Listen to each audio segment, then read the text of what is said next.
Welcome to the Critical Few Actions to Improve Your Business podcast.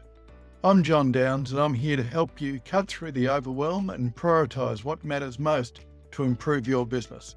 Let's get started and discover the critical few actions that have the biggest impact.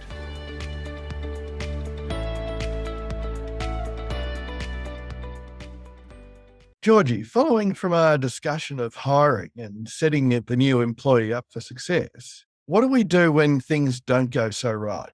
If I'm assessing the situation in my option, if my employee's performance is lackluster, what do I do? Well, John, I think it really depends on how long that person's been employed. So if someone is a fairly new employee, they've only been with you a few months and perhaps still in their probationary period, if their performance is not up to scratch at that point in time, sometimes that can be a pretty big red flag as to whether they're suitable for that role.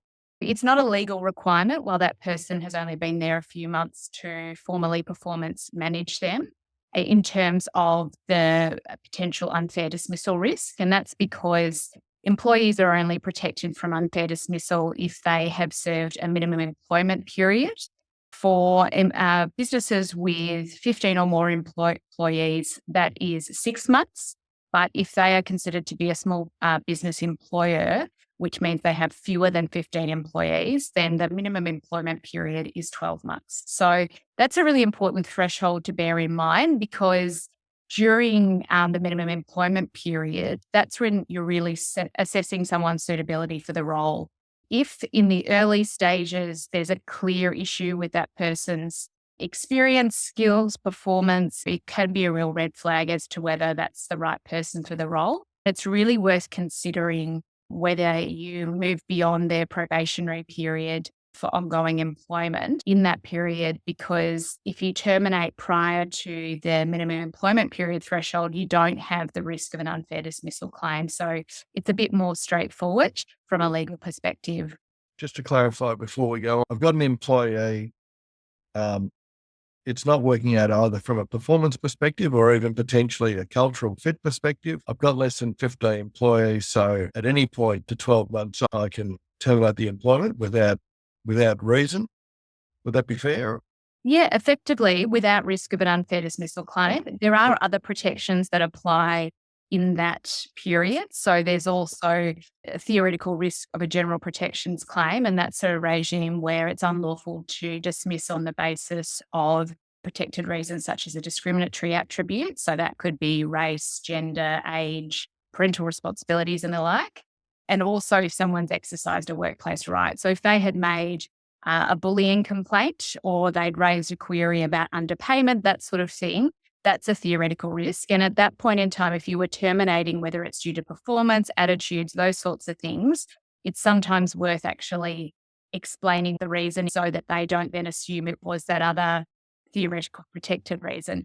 But certainly from an unfair dismissal perspective, you don't have to have gone through a performance management process if they are no longer, if they're not yet protected from unfair dismissal. So it's definitely worth bearing in mind. I often get asked whether the employer can extend their probationary period because the person has perhaps got close to the 6-month mark, their performance hasn't been great, and the employer says, I really want to give them a further opportunity. Now, probation is a contractual issues. Under your employment contract, it might be built in that there's a 6-month probationary period, but that runs in parallel to the minimum employment period for the purposes of unfair dismissal. Even if you agree to extend probation, it won't change the statutory minimum employment period. So if you're not a small business employer and the minimum employment period is 6 months, once that employee ticks over 6 months, they're protected from unfair dismissal. But you have to bear that in mind. It's great if an employer wants to give an employee a bit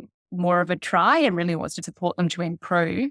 But you've also got to consider what the legal ramifications for doing so might be. There's a number of factors that come into play. And I've also had situations where people have performance managed during probation. Again, I think sometimes that can complicate things more than just making the difficult decision in probation, because employees are usually on their best behaviour and doing their hardest in that period because they know their suitability is being assessed. If the writing's on the wall in that period, it might be a clear indication they're not the right fit for the role. I'm not sure if you see it, but I see it amongst many business owners and clients that they actually want the employee to perform more than the employee wants to perform. They're really trying hard on behalf of the employee. They want to give them another chance. They've got the 5 months and they're thinking, oh, maybe things are going to improve. And the reality is, even at the 2 months and 3 week stage, if it's not working, it's not working. That's right. It's going to improve no matter what you put them through. That's right. And that period really isn't a time for assessment for both the employee and the employer as to, is this the right place for that person? And if they're not trying their hardest in that period or not on their best behavior and really seeking to be engaged and prove their worth, I think that that's a real red flag. I completely understand that employers put a lot into recruitment and training and all those sorts of things. But during that first period, if it's not working out, it's probably a good indication it's not going to work out. Make the difficult decision early on, because my experience is, both from a legal and practical perspective, it doesn't often get better beyond that period. 30-something years, I've seen one amazing turnaround out of thousands of employees. I guess on this, just on the topic of probationary periods. So what's good practice during the probationary period for an employer? I've often seen clients wake up one day and say, probationary period finishes for this employee tomorrow. What do we do? All of a sudden we're having a decision. Should we continue or not? Surely there should be a more methodical process throughout the probationary period that gives both parties a chance to evaluate how they're going and so on. And I think this really goes to the critical role of managers, people managers, leaders, to take a really intentional approach to the probationary period and their management more broadly beyond the probationary period. But think about it as, are there particular hurdles within that 6 months? If it was a 6-month probationary period, at the 1 month mark, let's have a check-in with the employee, see how they're going. And it's less about, I'm going to provide all this formal feedback and pages of assessment, but it's more just really scheduling in those check-ins. And so for the employee, they have an opportunity to say, hey, I don't know how this is supposed to be done or what have you, and ask questions. But the leader also has that trigger for thinking, okay, we're at 1 month in. How's this working out so far? Do I need to provide more support to that person? And how are they performing? And then maybe again at the 2 month or 3 month mark. And again, these are not formal meetings. It can just be, let's have a coffee and a chat. But it brings it to the forefront for that leader to be continuing to assess how things are going. It gives the employee an opportunity to have some support if they need it. And if that leader hadn't perhaps given them all the tools they needed to hit the ground running, it also keeps it in the forefront for the leader as to, is this the right person for the role? So if you get to the 3 months mark and think, we've had several discussions now, I feel like that person's been set up for success, but they're so far short, or there's been some behaviours that have been problematic already, you might be thinking, are we going to continue beyond that 3 months mark? But it also is much more likely then that if the person's getting towards the 6 months mark, then it will be very clear in that leader's mind, yes, this person is continuing beyond 6 months. Because if we're a day before 6 months and we're suddenly tearing around thinking, are we going to continue or not? I think you've left it pretty late at that point in time. And I've certainly been asked the one day before the probationary period expires, can we prepare a termination of employment letter and all those sorts of things? But you're far less likely to have panic and stress associated with that if you've taken a more intentional approach. There's absolutely the ability to move to terminate prior to that 6 months mark. You're not obliged to keep them employed up until that 6 month mark. Both from a practical and legal perspective, you're more likely to be well placed if you're taking that more methodical approach. Yeah. And I think that the word intentional, I think, is really poignant. And I think for employers, one of the things they should do on day one of the employment is schedule those meetings with the employee so that they actually happen.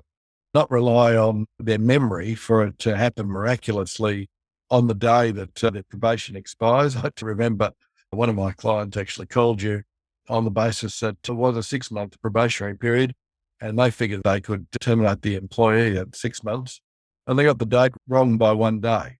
And I'm sure that's happened with other people as well. And that started a protracted process that was unnecessary. And if they'd been intentional and methodical, they probably wouldn't have gotten past the 3 months mark. Being intentional, I think that's an excellent expression. So looking at it from the positive side, my employee's in place and I want this person to be part of my future. How do I help them live their using performance management? And what does performance management really mean? Yeah, it's a really important consideration because I think often we think of performance management as a vehicle for exiting someone. But really, going back to my comment that we invest so much in recruitment and training, you actually want to use performance management as a driver for someone being able to meet your expectations. One of the critical components of performance management is the employer being able to articulate what their concerns around performance are. Often what I see is that employers have this sense, gut feel, whatever you want to call it. It's not quite right, but they can't articulate it. And what that means is that the employee can't understand where they're falling short. It's really difficult to set that person up for improvement and ultimate success.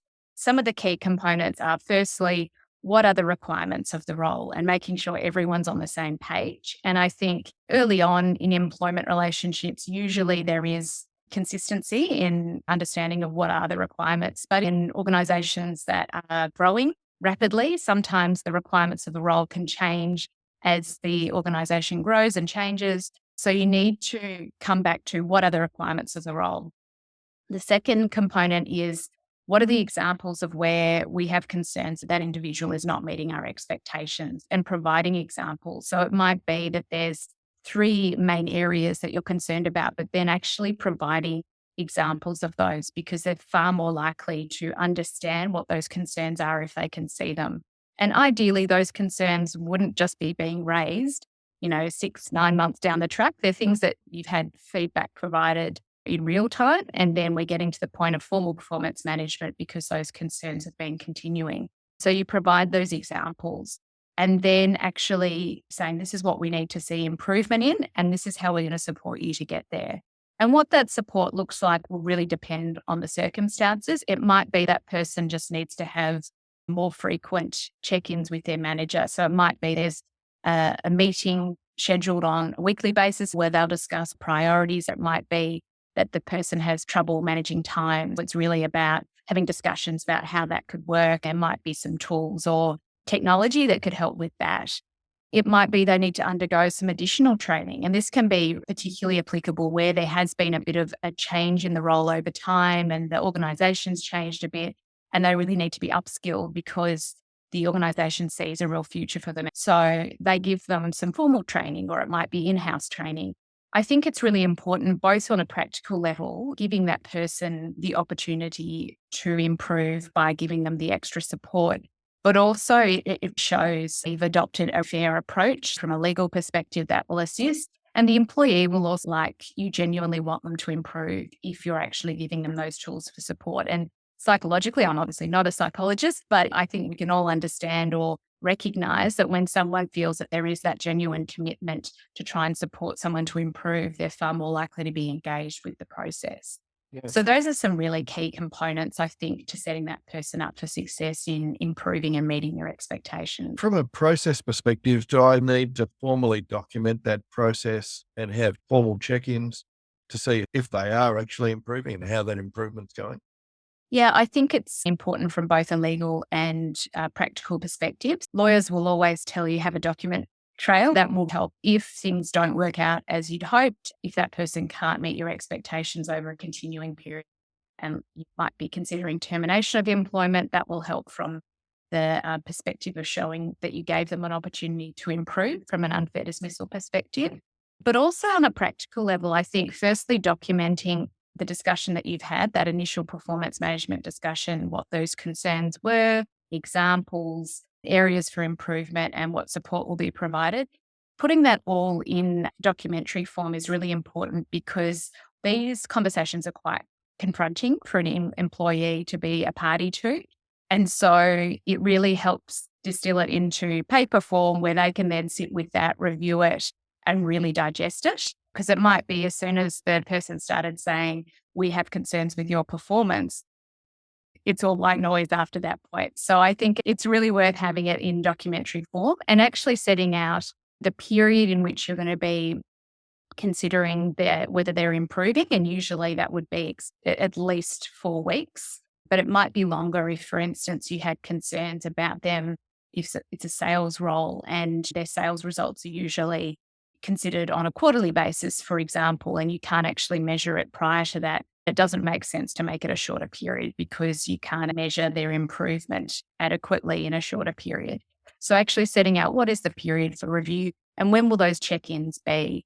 And so I think that is really important to manage expectations for the employee, but also give them some parameters to work within. They actually know what to expect and when they'll actually have an opportunity to have check-ins and those sorts of things. So I think that's really critical from a practical level of giving the employee a framework to work within. And this is really consistent regardless of whether you want the person to succeed or whether or not you actually are tracking towards a termination process. Yes, correct. If you set it up really well in terms of both your meetings as well as your paperwork, that will set you up to defend an unfair dismissal claim or any other sort of claim that might be made. One of the really critical components to that paperwork is that you're actually outlining what the implications might be if they're not lifting their performance. So you need to say that if you don't improve your performance to the expected standard within that review period, then your employment may be in jeopardy or result in termination of your employment. So you're putting them on notice. It's in effect a warning. And then if it gets to the end of that period and you're not satisfied there's been an adequate improvement and you move to termination of employment, having gone through that thorough and well-documented process will put you in good stead for defending any sort of claim. I guess I'd be a bit sensitive if I'm trying to lift an employee's performance because I can see a bright future for them. They've got all of the things apart from a few skills. I'd probably feel, maybe I'm a softie, I'd be disinclined. I'd be happy to document it, but not necessarily in the context of, and if you don't improve, then we'll shoot you. Whereas if I knew it was likely to head down the path of a dismissal, then I'd be more than happy to make it quite clear that there were consequences if we weren't able to get a satisfactory outcome.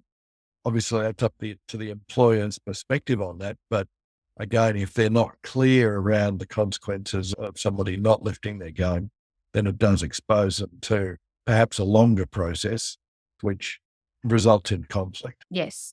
And I think if there hadn't been that warning component to the paperwork and the messaging, if it's because the employer very much wants to support that person to improve and is feeling very positive about that, it's less likely that at the end of 4 weeks, that was the period of review, that they're going to be at their wits' end where they're thinking, we can't do this anymore. So it might be at that point in time, as you say, protract the process, but you might at that point say, look, we still haven't seen that improvement. So we're going to extend, but if we don't see an improvement at the end, then it may result in the termination of your employment.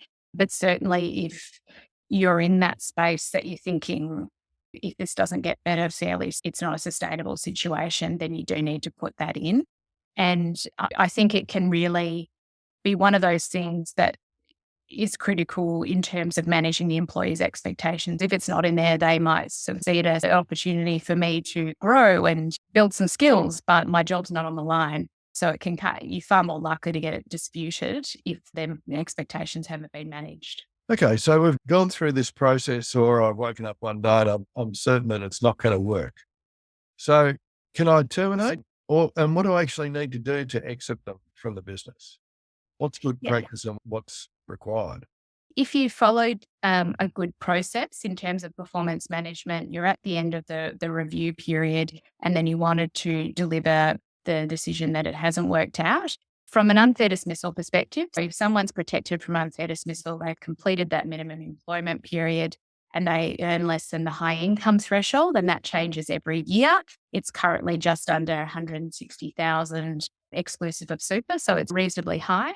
And also if someone's covered by an enterprise agreement or a modern award, irrespective of their remuneration, they can still be protected from unfair dismissal. If they're protected, you need to bear in mind procedural fairness in having that conversation about dismissal. You organise a meeting with the employee, give them the opportunity to have a support person present, and explain to them, we followed this performance management process. Unfortunately, we still have concerns. You articulate what those concerns are. And then you say, as a result, we've made the preliminary decision to terminate your employment. At that point, you give them an opportunity to respond. That opportunity is really critical as a measure of procedural fairness. Usually, I suggest in this sort of context is that you then convene a short break for them to consider the response provided. If after the break you have decided that nothing changes your view, you can confirm the decision to terminate employment. Now, can I restate that in my own words? So, Georgie, we've got through this performance management process and we've got concerns about your performance. I think that you're not delivering on this and this, which we started with the objectives or the requirements of the role. Our preliminary decision is that we're going to end the employment. Do I then ask for a response, or do I say, let's take a 15-minute break so you can consider that and then provide a response? Which I need to give them. Do I need to give them some time to reflect, or do I ask for immediate response? I think where there's been a performance management process, this shouldn't come as a shock to them. They're aware of your concerns prior. So I would deliver the preliminary decision, give them an opportunity to respond, and then you take the break where the employer considers their response, whether that changes the decision to terminate. In a lot of cases, it's not going to make a difference, but I've had cases occasionally where that person says, look, I haven't wanted to tell you, but I've actually been dealing with a very serious health diagnosis, something along those lines, where the employer might decide to give them a further opportunity. But in most cases, at that point in time where you followed a good performance management process, the writing's on the wall, it's not the right fit. And so they confirm the decision to terminate employment. And just on that, because this is quite a sensitive matter, the employees are offered the opportunity to bring a support person. As the employer or the employer's representative, should they have somebody else with them as a witness of procedural fairness? Yeah, it doesn't record the interview with permission from the employee. How does the employer protect themselves from salacious claims that may come about? It doesn't hurt to have another person present for the employer. And usually that would be another individual within the company. So depending on the size of the company, it might be the person's manager and then human resources. If it's a smaller company, it might just be two people from within the company. You need to bear in mind the dynamics. I've had suggestions before, we want 3 people from the company there, and then the employee says, I'm not bringing a support person, and then that starts to look a little bit heavy-handed.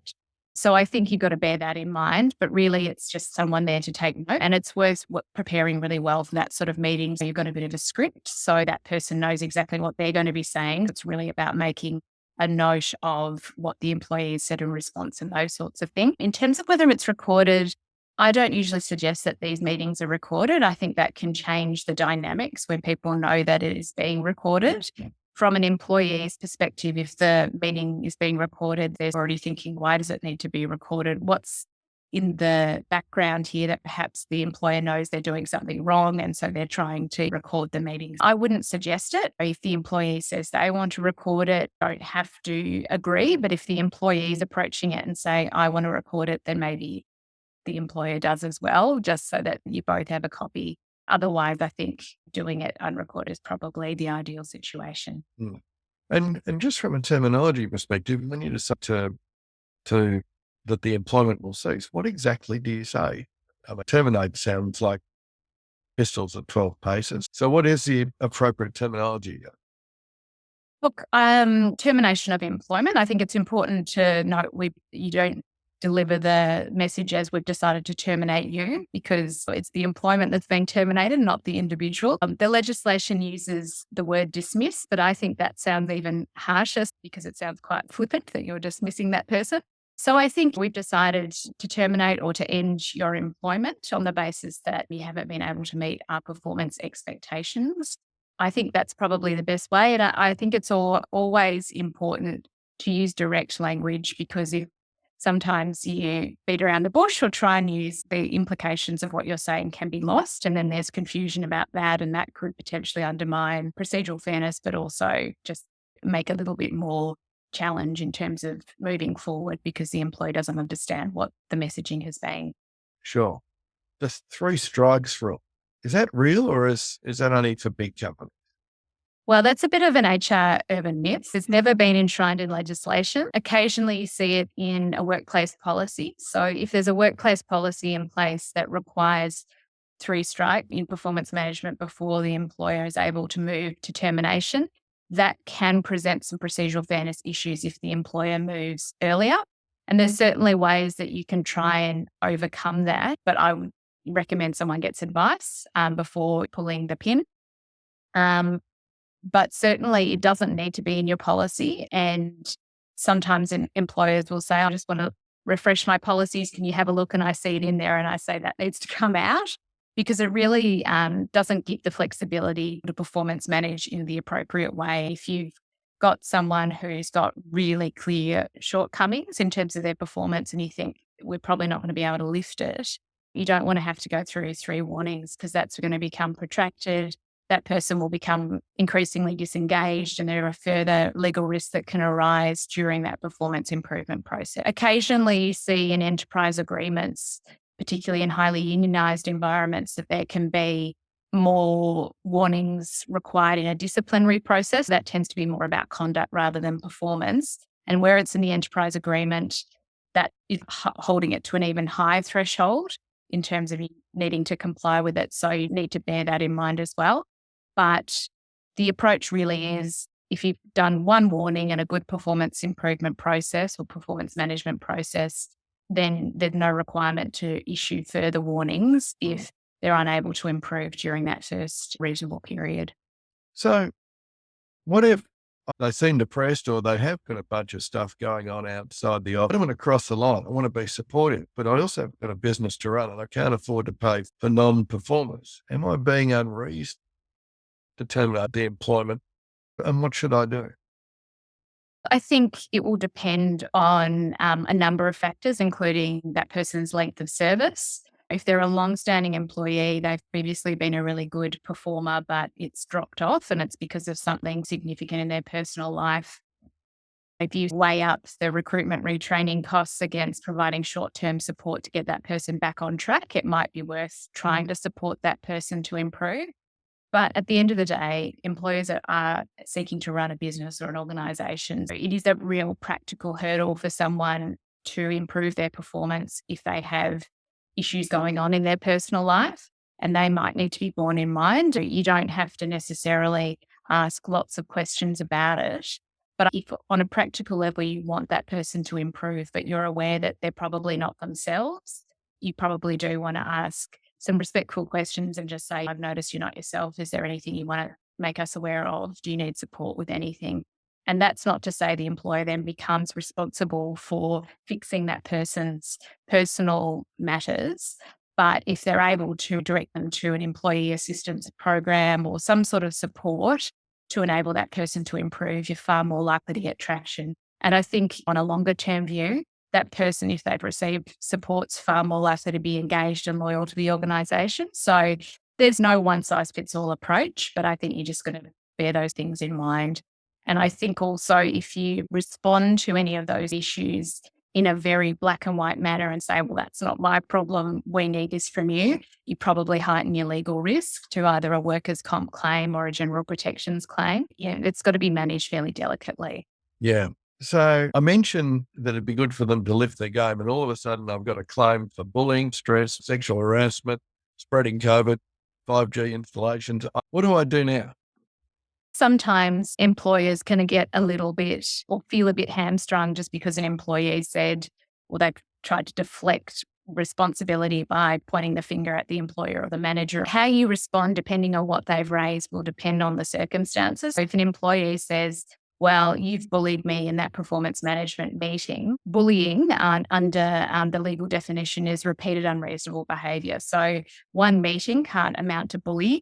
You still want to consider, has there been any unreasonable behaviour in that meeting? But that doesn't mean they are a protected species and you can't continue with the performance management. You have to deal with whatever's been raised in an appropriate way. And certainly if someone was raising concerns about inappropriate behaviour, sexual harassment, you want to be shown to be actually considering those things, but also continuing with the performance management plan in parallel.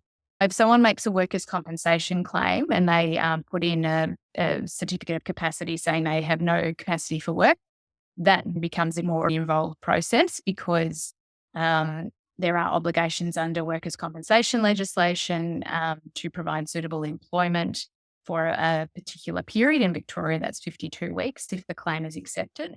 In the short term, if they say, oh, I've been unreasonably performance managed, you want to be able to demonstrate to your workers' comp agent that it was reasonable management action taken on reasonable grounds. And if you're able to demonstrate that, then there's a good chance the workers' comp claim won't be accepted because it falls within that exception of reasonable management action. So Sure. this really, I think, underscores the importance that managers and leaders who are carrying out performance management understand the importance of this reasonable management action. They know what the potential risks can be, the legal implications, and they know practically what do I need to do in these discussions to ensure that I'm getting the message across, but that I'm not, potentially giving rise to these sorts of legal risks. So I think that's how you manage the legal risks. If the employee has a workers' comp claim rejected, it's going to be challenging to try and get that person firstly back into the workplace, but also to reasonably engage in the performance improvement process. But really, you've just got to continue on the basis that, well, that hasn't been accepted. So performance improvement continues. We're satisfied it's reasonable management action as long as you're satisfied that person has capacity for work based on the medical evidence. You can continue on. Being said, there can be some practical implications about whether the relationship can continue. It's always worth getting advice in these situations because there are a lot of moving parts. The take-home message, other than reasonable management action, is that just because an employee pushes back and becomes defensive about performance management doesn't mean that you can't continue with that process, provided you've addressed the concerns that have been raised. So this concept of reasonable management action, what does that really mean? Well, I think the law absolutely recognises that an employer has the ability to provide feedback around work, to issue directions around work, provided that they're delivered in a reasonable manner. So really that's about just delivering information in a respectful manner. I think direct is important as long as it's still courteous and professional. You often hear the adage that clear is kind, and I absolutely subscribe to that. So while it can be difficult for leaders to sort of say, I have concerns with these aspects of your performance, if you sugarcoat it or try and, I guess, water it down, you're far less likely to get that traction. And also potentially the uncertainty could be unreasonable as well. So you actually want to be very clear about what you're saying, give that employee an opportunity to say their piece. And it doesn't mean that changes the direction of the performance management, but on a practical level, they feel like they've been heard. And, you give examples, you commit it to writing, all those sorts of things that we've already discussed. That's all considered reasonable management action. If the person was, aggressive in the way that they provided the feedback, or they were saying you're not meeting these aspects of our expected standards of performance that actually relate to an entirely different role, or, there's uncertainty around what the role requires, all those sorts of things start to look more like unreasonable management actions. So I think clarity is really key, and just being professional in the way that the feedback is delivered to the employee. Okay. So now just on that, this clarity is highly desirable, but what I've seen with many organizations that as they've grown, the requirements of the job have changed. A person's role has changed. The skills that they need may change. And, while the work's being done, no one really seems to make any efforts to update job descriptions or HR policies or any of these things until, of course, it goes to custody. So is it appropriate, and how does one do it, to actually go about saying, okay, well, hang on, John's job description has changed, and we need to formally document that. And how do we get John on board with this process, or do we just tell him it's changed and too bad, so sad? What's the process there, Georgie? Yeah, I think there's a few components. The first is ideally going back to our discussion from last time around what's in your employment contract, having provision in there that sort of says, this is the role and this is a bit of a summary of duty and responsibilities, but, you may be required to undertake additional duties and responsibilities that are within your skill and competence. And, the employment contract continues to apply. And that's particularly important in those sorts of organizations, startups or employers who are likely to grow rapidly, because there will be a sort of a blurring of the boundaries of different roles and responsibilities. But I think then in parallel, you want to have good management of performance. Now, this is distinct from performance management. Management of performance is the day-to-day role that leaders and people managers perform. And that's really about giving feedback, giving direction around work, those sorts of things, and having regular conversations. So ideally, we will have at a certain point in time got to the point where we realized the scope of the roles changed slightly. So you have a conversation about it. Now, if you document it, fabulous. But if you don't, at least there needs to be, a record made of that, or, an email sent so that it confirms everyone's on the same page that, there's been a bit of a change, but otherwise everything continues as normal. Now, if there hasn't been that sort of infrastructure in place where you haven't really had a discussion about the change in the role, and the employee doesn't think that a number of new aspects are part of their role, it's not reflected in their employment contract, there haven't been discussions around it, you do run the risk that the employee might say, well, if you say now that's my role, then what about my old role? Is that redundant? And depending if they're committed to the organisation or not, there could be a discussion around redundancy and having to try and work around that. So if there's a substantial change to the role, that could be a risk. If it's just an adding of certain components as the organisation grows, I think it's less risky, but you also want to bear in mind the person's far less likely to come with you on that journey unless you give them that opportunity to grow into that role, because that's not the role that they were employed to do. So, yeah, I think it's about giving them that opportunity. Now, occasionally what happens is that the organisation grows and you've wanted that person to grow with the role, but it hasn't happened. And at that point in time, that then becomes about, well, this is what the organisation needs and they're unable to meet that. So then you look at either performance management, or if it's a substantial change because the role has grown substantially and changed substantially, then it might trigger a redundancy. So it's just, again, going back to that intentional piece. It's not just set and forget. You have to keep considering, well, what are all of our employees doing? Has there been any changes? If so, let's have a chat about it so that everyone's on the same page. Yeah. Okay, that sounds much clearer. And you mentioned before, performance versus conduct. How do you distinguish the two as reasons, perhaps either behavioural modification or termination of the employment? Yeah, really important distinction. Now, these are not legal terms. They're not defined in the Fair Work Act, but performance is really about, is the person doing what is required of them from a day-to-day perspective in their role? And so you look at what are the key performance indicators, if they've been distilled, those sorts of things. Conduct is more around someone's behaviour. So it could be, sometimes it's attitudes, but it could be the way they behave in terms of other employees. They might not be respectful. They might be getting so serious that it's actually breaching, your policies and procedures around appropriate workplace behaviour. Sometimes they're overlapping though. There might be performance and conduct issues. So you do actually need to sort of delineate and say, well, these are the performance issues, these are the conduct issues. And still, if they're lower level issues that you want to be improved, you need to identify those and say, we need these to be improved.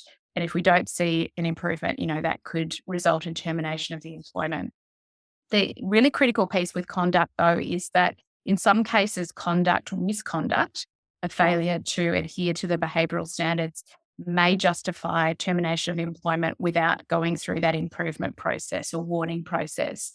Sometimes the conduct will be so serious that will actually meet the threshold of serious misconduct. So things like fraud, theft, sexual harassment, those sorts of things can justify immediate dismissal without notice in some cases. it's a high threshold. It's certainly that is a possibility. And other times it might be that it's not meeting the threshold of serious misconduct, but it's conduct that's serious enough that you just think we can't allow this person to continue to work in our organisation. So it justifies the termination of their employment. And in that case, you might provide payment in lieu of notice, but you still terminate without going through a warning process. So again, conduct is really something that you have to consider in its particular circumstances. If someone is a new employee and they mouth off at their manager in a really inappropriate way, you might sort of think, well, this is not the sort of standard that we aspire to, so that's not the right person for our workplace culture. But if you've got a long-standing employee who mouths off at their manager and that's really out of character, they've got an unblemished employment record, you might sort of think, well, maybe that's a situation where we issue a warning, and we might also want to have a discussion with them to say, hey, is something else going on because that's really out of character for you. So I think both on a practical level, but in terms of managing legal risk, if you've got a long-standing member of staff who does something that's lower level misconduct, there might be an opportunity there to, give them an opportunity to pull up their socks. But, each situation in its own context. And while there is legal risk associated with lower level misconduct dismissal for a long-standing member of staff, because their long service will, potentially impact the harshness of the dismissal in an unfair dismissal context, you also sometimes have to think about the broader context. And if something that they've done has had an impact on working relationships and it's caused you to lose trust in them or whatever it might be, then sometimes you have to take on that potential legal risk because of all the other risks that are associated with keeping them in the organisation.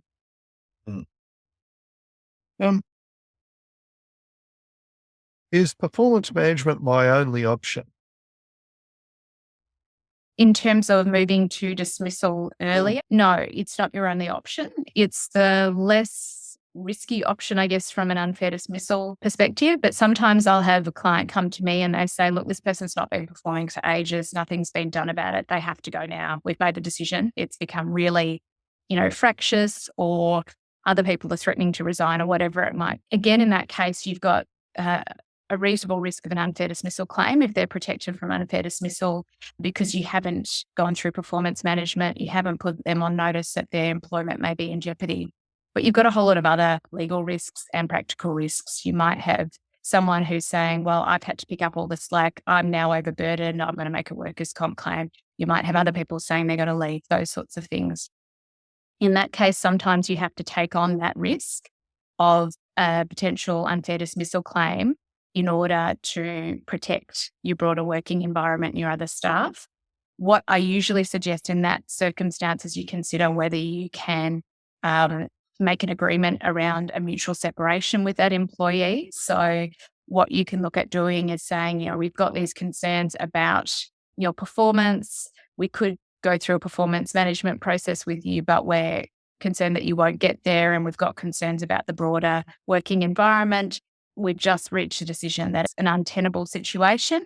So we've decided to terminate your employment, but then you say, we're prepared to offer you something over and above your legal entitlements in exchange for you signing a deed of release, which effectively says that your departure was amicable. And what I suggest in those circumstances is you consider offering something around the 4-week mark, because had you continued to employ that person and performance manage them, they might have been with you for a further 4 weeks. And if their performance really is substandard, then a lot of the time that is kind of the extent of your legal risk if they were to run an unfair dismissal claim, because the Commission will look at how long would their employment have continued if you performance manage them, adequately. So, and, that can become a bit of a negotiation. They may try and negotiate further. But, if they do make an agreement with you, then the deed of release will prevent them from making post-termination claims. Yeah. And I think sometimes employers think that an unfair dismissal claim is the worst thing in the world. And obviously, we'd like to avoid them as much as possible. But, there are risks in terms of keeping that person employed. And it might be that if it is a really fractious relationship and you try and performance manage, they might then try and make a bullying complaint or a workers' comp claim. And so, it does become far more complicated. So sometimes it's better to make the decision, manage, the dismissal, if it, unfair dismissal claim, if it comes, noting that there's an opportunity to try and resolve it at conciliation. But you've got to consider your broader operational requirements and the risks for your other employees who are continuing to work with the organisation. Yeah, yeah. And somebody mentioned to me this concept of constructive dismissal. What's that? So constructive dismissal is effectively where an employee feels that they have no option to resign on the basis of a course of conduct undertaken by the employer. So usually an employee can only make an unfair dismissal claim or a general protections claim involving dismissal if they have been dismissed at the initiative of the employer. So the employer has said, I'm terminating your employment. If the employee resigns, however, and they say, I was forced to resign because my employer, treated me so poorly, or, that I was subjected to bullying and I had to leave, and the employer knew about it and did nothing about it, or something along those lines, then sometimes the Fair Work Commission will accept that it is a constructive dismissal that in effect makes it a dismissal at the employer's initiative. And so then they can hear the unfair dismissal claim. So if they resign their employment and then they make an unfair dismissal claim, there's the opportunity for the employer to raise a jurisdictional objection and say, the commission has no jurisdiction to hear this because the employee resigned. But in that context, if there was, a really challenging set of circumstances leading up to that resignation, there is a chance that the commission might say, well, we will hear that unfair dismissal claim because we're satisfied it was in effect a dismissal at the initiative of the employer. So it's something worth bearing in mind. But usually if, we're taking that intentional approach in terms of management of our employees, whether it's formal performance management or just management in general, hopefully you won't get into circumstances where an employee thinks that they've been forced to resign. Yeah, yeah. And I guess coming to the final question then, so we've gone through a process where we've spoken to the employee and we terminated the employment. What's good practice from there? Do you provide them with a brown paper bag and they get to put their stuff in it and leave immediately under guard and security? Or do we do something else? What's actually good practice? Yeah, look, again, this depends on the circumstances. If it's performance management and it's been a reasonably short relationship, it might be that, you don't have to consider allowing them to say goodbye to their co-workers and all that sort of thing. So it might be that they just effectively collect their belongings and they leave and they're able to, go back to their desk or office or workstation. Other times there might be concern that that employee will, for want of a better term, go nuclear and want to go back and, start saying things to their co-workers, or they might want to, cause some sort of damage on their way out. If that's the case, then the employer has the right to protect its own property and its relationships with its other employees. And so they can say, look, we'll arrange to pack up your personal belongings and send them to you and that sort of thing. So it really depends on the circumstances. And we've seen this play out a lot during the COVID-19 pandemic where people are working remotely, and how do we do that? Handover of property. And sometimes the employee themselves has some fairly high value items of property. Maybe it's, laptop, phone, whatever else. It might even be a vehicle. So you need to consider how that's going to be effectively handed over. So yeah, consideration needs to be given to how that employee is likely to respond. In most cases, you would hope that an employee, while very disappointed, will just, go off and do the right thing. But if it's a situation where it's a long-standing member of staff who's had a substantial contribution to the organisation, and unfortunately there's been issues with their performance, you haven't been able to support them to improve, you still might, have a discussion with them about how they'd like it to be communicated so that they can leave with dignity. And there might even be like a function or some sort of communication that goes to staff about their departure. And doing that, I think, can practically lessen the impact in terms of potential unfair dismissal claim because they feel like it's been well managed. It also helps the people who are left behind because if there's a long-standing member of staff, they might feel like, well, that person's just disappeared. What was that about? And am I next? So I think these things do need to be well thought through, but it will depend on, a number of factors. And really important is to confirm the decision in a termination letter that's issued to the employee.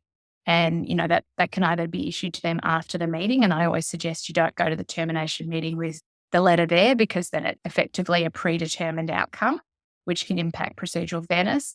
But it does need to be there and it should really set out clearly the reason for dismissal and, summarising the process that's been followed because what we always suggest is it's giving the employee the information they need to understand the decision, but also if that letter was then to go to a plaintiff law firm, for a potential unfair dismissal, you've got your defence to an unfair dismissal claim really well documented in that letter. So worth having your paperwork really carefully together as well. And what about notice periods? Is there a notice period when you dismiss somebody or do you? Yeah, so if it's termination for underperformance, then someone will be entitled to notice of termination.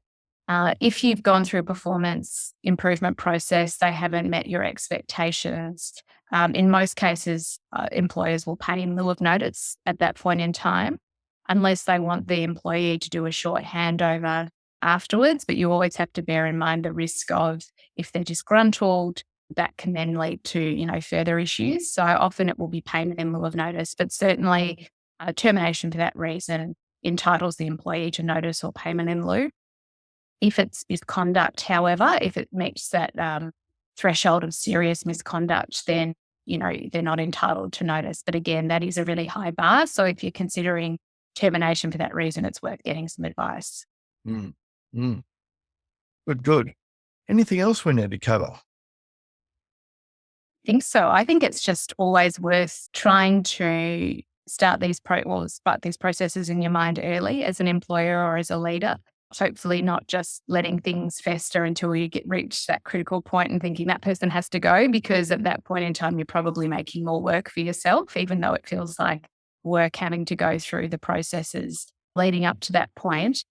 But I think it's always worth getting advice at an early stage, because sometimes if you wait until things have really imploded, then the legal and practical risks are higher. Whereas if you get some advice at an early stage, often you can manage it quite effectively yourselves without it ending up in some sort of legal dispute. And so it will actually save you some time and money in the future. Yeah, I totally agree with that. And again, I come back to that intentional management construct that you described. And I guess that sort of raises in my mind, there's very few managers, I believe, who have gone through a training or an education process themselves of how to deal with these sorts of HR issues and their obligations and responsibilities as leaders and managers.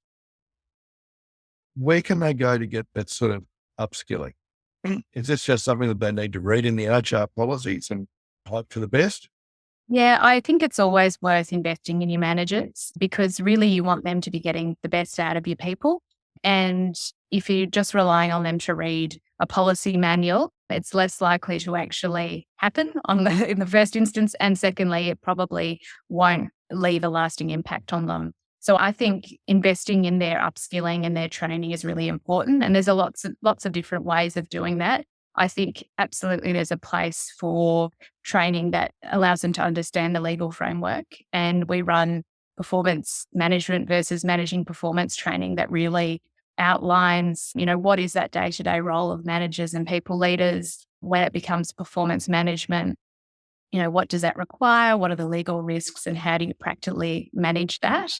And, ideally these sorts of trainings need to be really interactive so that they can ask questions, have an opportunity to engage in case studies and those sorts of things. So then it really does leave that lasting impact. So if they're in that situation that they think they need to start performance managing, there's some little red flags or alarm bells going off in their head of the things that they need to consider, and hopefully then be able to manage that process, or if they need to get support from HR or external legal advice, they'll be able to manage that in that really intentional way. Yeah. So I think it's absolutely worth investing in that sort of training for your managers so that they are set up for success and hopefully can limit the risks of further legal action. Yeah, all the way through this discussion today, it's been really obvious to me that the decisions that are being made about performance, about meeting the skill requirements, about improving the performance, whilst it sounds easy that these be documented and be objective, a lot of the discussion is actually quite subjective. Yes. And when we're talking about conduct and unreasonable conduct, it's again quite subjective. And so I think it'd be absolutely vital that managers and leaders be able to tap into training that would help them see some examples of what's inappropriate conduct as opposed to untenable conduct. So Yes. good. All right. Well, look, Georgie, thank you so much for that. I feel much clearer on the issues around termination, which is a relief. And I look forward to our next discussion. Wonderful. Thanks so much for having me, John. You're welcome. Thanks for listening to the Critical Few Actions podcast. Don't forget to subscribe where you listen to podcasts, follow us on LinkedIn for more insights, and share the show with other business leaders. Stay focused and take action.